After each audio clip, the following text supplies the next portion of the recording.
بسم الله والحمد لله والصلاة والسلام على رسول الله صلى الله عليه وسلم. بوتاجاز يونفرس 4 شعلة. صاحب البوتاجاز اتصل بيا بيقول لي المفتاح بفتح بيشتغل واجي اقفله بيقفل معايا المحبس، ولكن النار تفضل والعة. طبعا التخمين كله هقول محبس بايظ، فاحنا هنشوفه العيب فين بالظبط. اهو انا بنخلع طبعا اول حاجة المقبض او الزرار. بنلاقي هنا الصبع النحاس بيتهز بيتحرك جامد، فالصبع النحاس ده فيه زي سوسته جوه، لازم يخش في الجزره بتاعه المحبس عشان يفتح ويقفل منها. فالسوسته دي بتنطره بره عشان محلول، فما بيطولش المشقبيه بتاعه الجزره.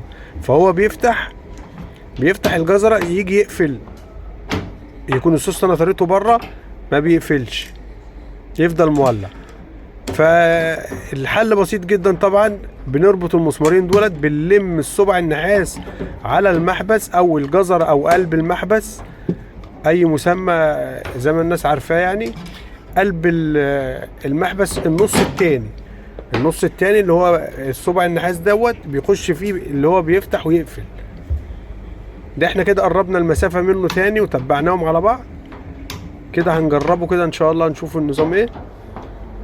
نولع اهو، يقفل طفى.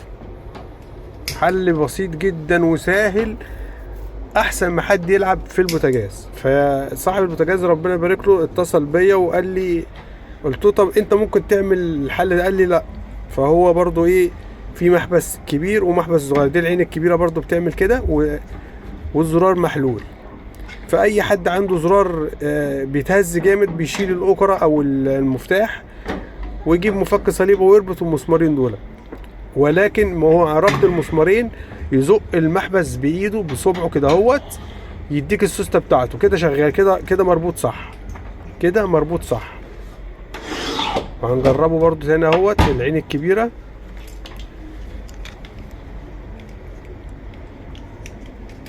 في ناس بتفتح بسكينه وبتقفل بسكينه، وده اكبر غلط. المحبس لو باظ البوتاجاز كله هيتحل عشان تغير محبس، فالمصنعيه تبقى عاليه عليك. لا، الحل بسيط جدا اهو تمام كده. ده جامد وده جامد اهو، كده كله تمام، كده كله تمام. اي استفسار اي سؤال يبعت لي، اي حد يبعت لي ان شاء الله نرد عليه في اقرب وقت ان شاء الله. ولو ما فيش رد ممكن يبعت لي على الواتس او يكلمني في التليفون ان شاء الله. تحت اي امر اي حد يسالني وانا اجاوبه ان شاء الله. والسلام عليكم ورحمه الله.